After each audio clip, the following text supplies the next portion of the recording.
Good morning dear students. एक बार फिर से आप सभी का history classes bye Kamlesh Kumar में हार्दिक स्वागत है।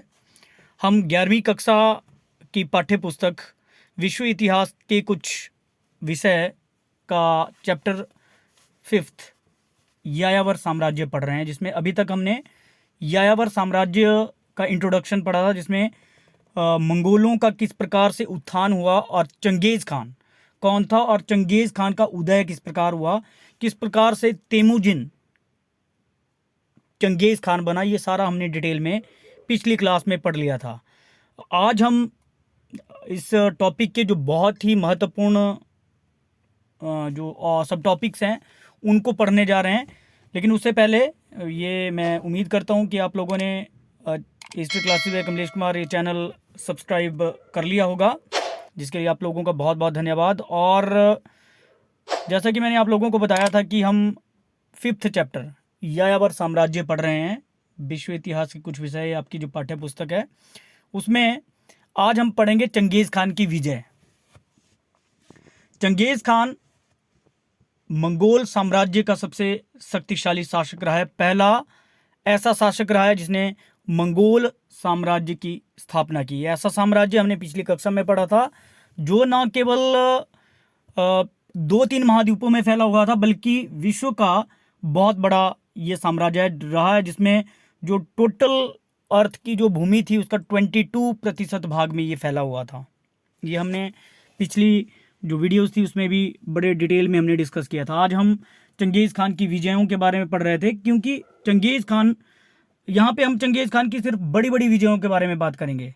छोटे छोटे युद्ध जो उसने लड़े उनके बारे में हम बात नहीं करेंगे, क्योंकि चंगेज़ खान ने जब वो छोटा सा था तभी से उसने बहुत सारा स्ट्रगल अपनी लाइफ में देखा, ही हमने देख लिया था। और मंगोल जो एक ऐसी जाति थी जिसने एक बहुत बड़े साम्राज्य की स्थापना में बड़ा महत्वपूर्ण योगदान चंगेज़ खान और इस जाति के लोगों ने दिया।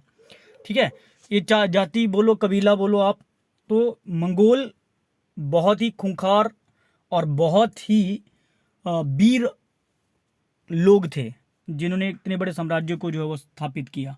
आज हम चंगेज़ खान की विजयों की बात कर रहे हैं। तो 1206 ईस्वी में हमने पिछले वीडियो में पढ़ा था किस प्रकार से तेमुजिन ने बहुत सारे जो कबीले थे उनको पराजित करते हुए 1206 ईस्वी में जो कुरुलताई, जो उस समय मंगोल सरदारों की एक संस्था थी, उन्होंने चंगेज़ खान को 1206 ईस्वी में तेमुजिन, जिसका नाम था, चंगेज़ खान की उपाधि से सम्मानित किया और मंगोलों का शासक चुना। और मंगोल साम्राज्य की हम बात करते हैं, इस मंगोल साम्राज्य में बहुत बड़ा हिस्सा आता है और इस हिस्से का नया जो शासक था वो चंगेज़ खान था। सबसे पहले अगर हम चंगेज़ खान की बात करें तो चंगेज़ खान ने की विजयों में उसकी सेना ने बड़ा महत्वपूर्ण योगदान दिया, क्योंकि चंगेज़ खान की जो सेना थी वो एक ऐसी सेना थी जो बहुत प्रशिक्षित थी।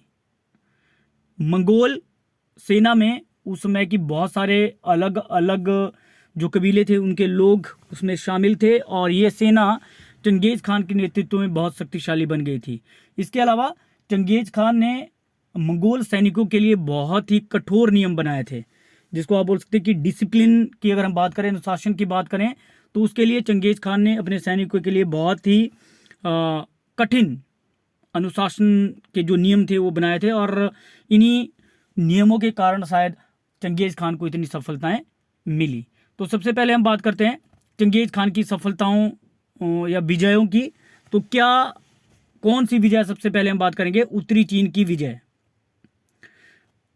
अब उत्तरी चीन की विजय की बात कर रहे हैं हम, तो चीन जहां पे आज हम देखते हैं कि एशिया का सबसे बड़ा देश क्षेत्रफल के आधार पे, उसके आधे से अधिक भाग पर जो है वो चंगेज़ खान ने अपना अधिकार कर लिया था। और जहाँ तक चंगेज़ खान की विजयों की बात है, क्योंकि उसने बहुत सारे छोटे छोटे कबीलों को पराजित करते हुए एक शक्तिशाली मंगोल साम्राज्य की स्थापना कर ली थी। तो चीन उस समय जब मंगोलों में चंगेज़ खान मंगोलों का नेतृत्व कर रहा था, उसमें चीन 3 राज्यों में विभाजित था। प्रथम जो राज्य था वो था उत्तरी पश्चिमी प्रांत।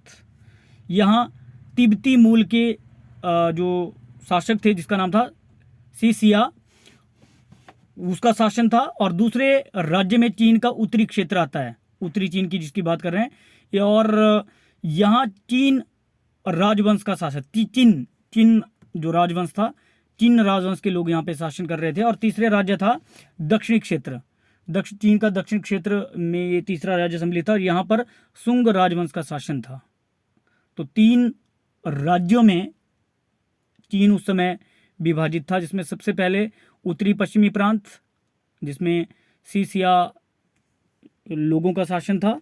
ये सीसिया मूल के लोग थे जिनका शासन था, तिब्बती मूल के लोग थे, एक्चुअली में तिब्बती मूल के लोग थे जिन्हें सीसिया कहा जाता था। और दूसरा था चीन का उत्तरी क्षेत्र जिसके बारे में हमने बात की, जिसमें चीन और राजवंश का शासन था। और तीसरा चीन का दक्षिणी क्षेत्र जिसमें सुंग राजवंश का शासन था।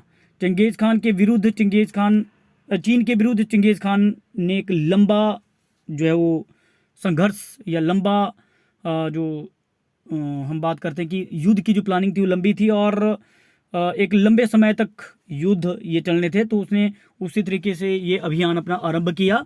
1209 ईस्वी में चंगेज खान ने सर्वप्रथम सीसिया लोगों को बड़ी आसानी से उसने हरा दिया। जो हम बात करते हैं उत्तरी पश्चिमी प्रांत की, उसमें सीसिया लोगों को उसने बड़ी आसानी से पराजित कर दिया। 1211 ईस्वी में चंगेज खान ने उत्तरी चीन पर आक्रमण किया और चीन शासक ने उसका डटकर भी मुकाबला किया। जो चीन राजवंश के शासक थे उन्होंने उसका डटकर मुकाबला किया। तो सबसे पहले उसने 1209 में किसको हराया? सीसिया लोगों को हराया जो कि उत्तरी पश्चिमी प्रांत में थे। और दूसरा चीन शासक पर उसने आक्रमण किया 1211 ईस्वी में, लेकिन चीन शासकों ने उसका बड़ा जो है वो डटकर सामना किया। लेकिन लास्ट में चंगेज खान की कूटनीति के कारण, क्योंकि वो एक डिप्लोमेटिक स्टेटस भी रखता था उस समय, उसने जो है वो चीन राजवंश को भी पराजित किया। उसने दक्षिणी मंचूरिया के खितान लोगों को चीन शासक के विरुद्ध भड़का। जब उसको लगा, चंगेज खान को लगा कि चीन शासकों को हराना मुश्किल है, तो उसने दक्षिण मंचूरिया के खितान लोगों को, खितान उस समय के लोग थे, उनको जो है वो चीन राजवंश के विरुद्ध जो है वो भड़का दिया, जिससे कि चीन राजवंश की स्थिति कमजोर हो गई। और स्थिति का फायदा उठाते हुए चंगेज खान ने 1215 में पिकिंग पर जो है वो अपना विजय प्राप्त कर ली और सफलता प्राप्त उसने कर ली। इसके पश्चात चंगेज खान ने पिकिंग में बड़ी लूटमार उसने की। वहाँ पे उसने बहुत ज़्यादा लूटमार की और इसकी वजह से चीन शासक जो थे वो बाध्य हो गए कि वो अपनी एक पुत्री का विवाह चंगेज खान से उन्होंने करवा दिया। चंगेज खान की यह विजय उसके लिए बहुत ही निर्णायक सिद्ध हुई, मतलब बहुत ही शक्तिशाली ये विजय थी। और इसके पीछे का जो कारण था वो था उसके सैनिकों का साहस, जो इस विजय के बाद और ज़्यादा बढ़ गया। वह चीनी सेना जब वो वापस वहाँ से आया तो वो चीनी सेना के बहुत सारे इंजीनियरों को बंदी बनाकर वो ले आया, जिसका प्रयोग उसने वो मंगोलिया उनको ले आया और जिसका प्रयोग उसने जो है वो अपने सैनिकों को प्रशिक्षण करने के लिए दिया। ठीक है, 1216 ईस्वी में चंगेज खान जो है पूरे तरीके से मंगोलिया लौट आया था और उसने जो चीन था उसके बहुत बड़े क्षेत्र पर अधिकार कर लिया था। ठीक है, तो ये थी उत्तरी चीन की विजय। हालांकि उत्तरी चीन के साथ साथ उसने उत्तरी पश्चिमी सीमा प्रांत को भी जीत लिया था। नेक्स्ट जो उसकी बड़ी विजय थी ये थी कराखिता की विजय। कराखिता की विजय की हम बात करें, अब मैं मानचित्र के माध्यम से मैंने आप लोगों को, चलो बाद में भी मैं कोशिश करूँगा कि अभी बताऊँ। 1218 ईस्वी में चंगेज खान ने 20,000 सैनिकों को मंगोल सेनापति जेब जो मंगोल सेनापति था उसकी अधीनता में कराखिता भेजा। बहुत बड़ा क्षेत्र है कराखिता। उसमें कराखिता में कुछ लोग का शासन था, कुछ लोग वहाँ का शासक थे और वह नेमन कबीले से संबंध रखता था। नेमन कबीले से ये कुछ लोग जो शासक थे वो संबंध रखते थे। चंगेज खान ने शासक बनने से पहले भी इस कबीले को पराजित किया था, लेकिन उस समय कुछ लोग भागकर कहाँ चला गया? कराखिता वापस आ गया था। उसने यहाँ के शासक, जो कराखिता का शासक था चिलुकू, उसकी पुत्री से उसने विवाह किया और बाद में उसने कराखिता पर अधिकार करते हुए जो है वो वहाँ पे शासन अपना कर लिया। उसने 1211 ईस्वी में वहाँ पे जो है तख्ता पलट किया और स्वयं वो शासक बन गया। तो यहाँ तक आप लोगों को समझ आया होगा। कुल मिला के अगर हम बात करें सिंपल तरीके से, कराखिता पर विजय प्राप्त करने के लिए चंगेज खान ने क्या किया? अपने सेनापति को भेजा। वहाँ का शासक कुचलुग खान था, कुचलुग उसका नाम था, जो कि नेमन कबीले से संबंध रखता था।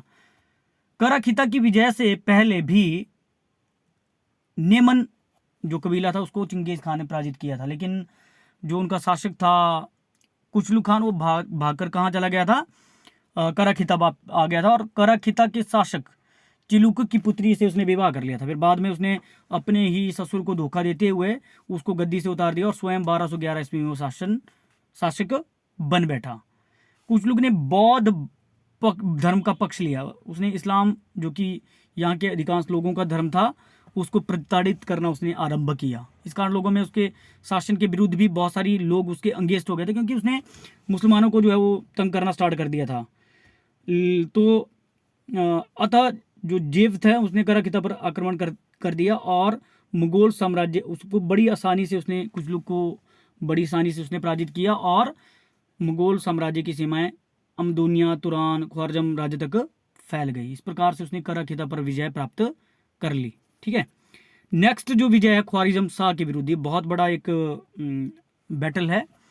ख्वारिज़म शाह अभियान एक्चुअली में ये, और हम डिटेल में पढ़ेंगे कि किस प्रकार से ख्वारिज़म शाह को उसने पराजित किया और ख्वारिज़म शाह का पुत्र वहाँ से जो उसका बेटा था उसके पीछे उसने किया। बहुत सारे ये इसमें हम चीज़ें पढ़ेंगे, लेकिन इसको आप सीक्वेंस वाइज समझने की कोशिश करनी है आप लोगों ने।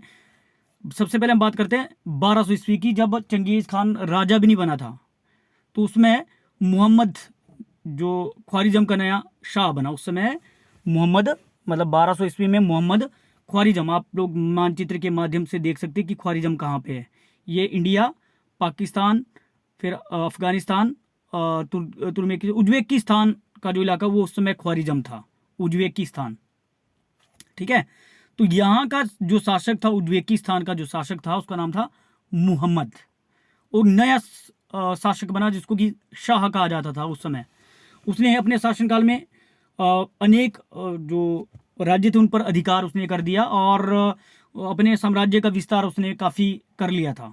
हालांकि चंगेज़ खान ने निर्णय लिया कि वो अब ख्वारिज़म जो के शासक मोहम्मद के विरुद्ध जो अभियान करेगा, लेकिन उसके लिए उसको पराजित करना आसान नहीं था, क्योंकि ख्वारिज़म शाह, जो ख्वारिज़म का शासक मोहम्मद शाह था, वो बहुत शक्तिशाली था उस समय और उसकी स्थिति बहुत अच्छी थी। लेकिन हुआ क्या कि बहुत ऐसी घटनाएं घट गई कि जो ख्वारिज़म साम्राज्य का शासक था या ख्वारिज़म साम्राज्य की स्थिति थी वो कमज़ोर हो गई, और उसका फ़ायदा जो है वो किसने उठाया, चंगेज़ खान ने उठाया। तो एक तो चंगेज़ खान डायरेक्ट तरीके से अटैक नहीं करना चाहता। उसने क्या किया कि इसकी, जब उसको पता लगा कि जो चंगेज़ खान है उसने चीन को पराजित कर दिया था, अब ख्वारिज़म का शाह था वो भी, उसको भी पता था चंगेज़ खान कभी भी आक्रमण कर सकता है, तो उसने उसकी वास्तविकता जानने के उद्देश्य से 1215 ईस्वी में अपना एक दूत मंडल भेजा, चंगेज़ खान के दरबार में भेजा एक दूत मंडल। चंगेज़ खान ने इस दूत मंडल का स्वागत किया। हालांकि ऐसा नहीं कि चंगेज़ खान ने उसको जो है वो प्रताड़ित किया उस दूत मंडल को, जिसमें कुछ उसके जो अधिकारी थे ख्वारिज़म शाह के। तो चंगेज़ खान के दरबार में जब ये दूत पहुंचे तो चंगेज़ खान ने उनका बहुत स्वागत किया और कहा कि हम ख्वारिज़म शाह को पश्चिम के सम्राट के रूप में मान्यता देते हैं, जिस प्रकार हम अपने आप को पूर्व का सम्राट मानते हैं। मतलब उसने बोल दिया कि पूरब की तरफ मेरा राज्य है और जो अपना क्या बोलते हैं उसको ख्वारिज़म शाह है उसको जो है वो पश्चिम का क्षेत्र हम देते हैं। ठीक है, हम उसके साथ शांति एवं मित्रता चाहते हैं। ये उसने क्लियर कर दिया कि उसके साथ शांति और मित्रता की इच्छा चंगेज़ खान ने जो है वो जाहिर की, लेकिन वो चाहता था कि इन दोनों राज्यों के बीच में जो है वो व्यापार में बढ़ोतरी हो। इस दूत मंडल ने वापस जाकर मोहम्मद को चंगेज़ खान के बारे में सब कुछ बता दिया और चीन के बारे में भी बताया, चीन की जीत के बारे में भी बताया कि चंगेज़ खान ने चीन को पराजित कर दिया है। उसने मंगोलों के साथ व्यापार करने में रुचि नहीं दिखाई। जो ख्वारिज़म शाह था उसने व्यापार में कोई रुचि नहीं दिखाई और 1218 ईस्वी में चंगेज़ खान के 4 सदस्यों का एक व्यापारिक मंडल मोहम्मद के पास जो है चंगेज़ खान ने भेजा। जब यह मंडल ख्वारिज़म साम्राज्य के ओट्रार नामक स्थान पर ठहरा तो वहाँ के गवर्नर इनाल खान ने मोहम्मद के इशारे पर इन जो सदस्य थे चंगेज़ खान के उस मंडल के, उनका वध करवा दिया जब और सम्मान भी लूट लिया। जब चंगेज़ खान को इस बात का पता चला तो चंगेज़ खान ने निर्णय लिया कि वो ख्वारिज़म के विरुद्ध जो है वो आक्रमण कर देगा। ठीक है, तो सबसे पहले उसने इनाल अब हालांकि चंगेज़ खान ने मोहम्मद शाह को बोला कि आप जो है इनाल खान को कड़ी कार्रवाई करो, उसको बंदी बना लें, लेकिन मोहम्मद ने ऐसा करने से मना कर दिया, जिससे चंगेज़ खान को बहुत गुस्सा आया और उसने मोहम्मद शाह को सबक सिखाने की योजना बनाई। 1219 ईस्वी में उसने ख्वारिज़म पर जो है वो आक्रमण कर दिया। मंगोल सेना ने जिस ओर रुख किया वही भयंकर तबाही। वो आप जैसे कि हमने पहले बताया कि मंगोल सैनिक बहुत ही खतरनाक थे। वो जब भी वो जहाँ भी गया उन्होंने सबको जो है मारना, मौत के घाट उतारना जो है आरंभ कर दिया। बहुत सारे नगरों का, गाँव का विनाश उन्होंने कर दिया। और 1219 लेकर 1222 ईस्वी के दौरान मंगोल सेना ने उटरार, बखारा, समरकंद, बल्ख, निशापुर और हेरात पर कब्जा कर लिया। मोहम्मद की सेना मंगोलों का सामना नहीं कर पाई और परिणाम स्वरूप जो है वो उसको वहाँ से भागना पड़ा। ठीक है, यहाँ मुगल सेना ने क्रीमिया में रूसी सेना को कड़ी पराजय दी। मतलब कि लगातार जो है मंगोल सैनिक जो सबको हराते चले गए। मोहम्मद का पुत्र जलालुद्दीन भागकर भारत आ गया और भारत तो आया, लेकिन चंगेज़ खान ने उसका लगातार पीछा किया और 1921 में वो भी भारत आ पहुंचा। और उसके बाद उसने बहुत सारे जो है वो आक्रमण भारत के ऊपर भी किए, और लेकिन भयंकर गर्मी के कारण जो है वो वापस जो है वो लौट गया। और कुछ ज्योतिष भी वो मानता था, इसलिए उसने भारत में जो है आक्रमण करने का विचार त्याग दिया। ठीक है, तो इस प्रकार से लेकिन उसके बाद मंगोलों ने भारत पर कई आक्रमण किए, जिसके बारे में हम आगे बात करेंगे। तो ये चंगेज़ खान की विजय हैं। ठीक है, अब हम बात करते हैं कि मंगोल आक्रमणों के भारत पर क्या प्रभाव पड़े। इस प्रकार का ये प्रश्न एग्जामिनेशन में आता कि अब आप लोगों को सिलेबस में तो इतना है नहीं, लेकिन कई बार जो एग्जामिनेशन में पूछ लिया जाता है, इसलिए मैंने छोटा सा एक तैयार किया है कि दिल्ली के सुल्तानों को उस समय जब मंगोलों ने भारत पर आक्रमण किया तो उस समय भारत में दिल्ली सल्तनत बहुत शक्तिशाली थी और भारत पर दिल्ली सल्तनत के सुल्तान शासन कर रहे थे। उसमें बलबन एक बहुत ही महत्वपूर्ण शासक था दास वंश का। ठीक है, उसके बाद भारत की जो अर्थव्यवस्था है उसको बहुत गहरा धक्का लगा। हालांकि दिल्ली सल्तनत के सुल्तानों को इन आक्रमणों को रोकने के लिए बहुत ज़्यादा मशक्कत करनी पड़ी थी। और एक कई बार टॉपिक है छोटा सा ये भी आता है कि चंगेज़ खान की लोकप्रियता के कारण। तो बहुत सारे कारण हैं, जैसे वो जहाँ भी जिस भी नगरों में जाते थे, जिन भी गाँव में जाते थे, वहाँ पे वो लगातार आक्रमण करते रहते थे और बहुत तबाही करते थे, लाखों की संख्या में लोगों को मार देते, जिसके कारण कि वो लोकप्रिय हो गया था। तो प्रश्न एग्जामिनेशन में आप लोगों को ऐसे पूछे जा सकते हैं, चंगेज़ खान की विजयों का वर्णन करो। ये 4 नंबर में भी आ सकता है, 5 नंबर में भी आ सकता है। तो उसमें अपने सारी उत्तरी चीन की विजय, गराखिता की विजय और ख्वारिज़म शाह के विरुद्ध अभियान। और चंगेज़ खान की उत्तरी चीन की विजय अलग से कई बार पूछ लिया जाता है। चंगेज़ खान की लोकप्रियता के कारण और भारत पर मंगोल आक्रमणों के क्या प्रभाव पड़े, इस प्रकार से प्रश्न जो है पूछे जाते हैं। तो आप लोगों ने नोट्स जो मैंने भेजे हैं वो आप लोगों ने कर लेने हैं, ज़्यादा लंबा इस वीडियो को नहीं खींचते हैं। आज के लिए बस इतना ही। Thank you and have a nice day.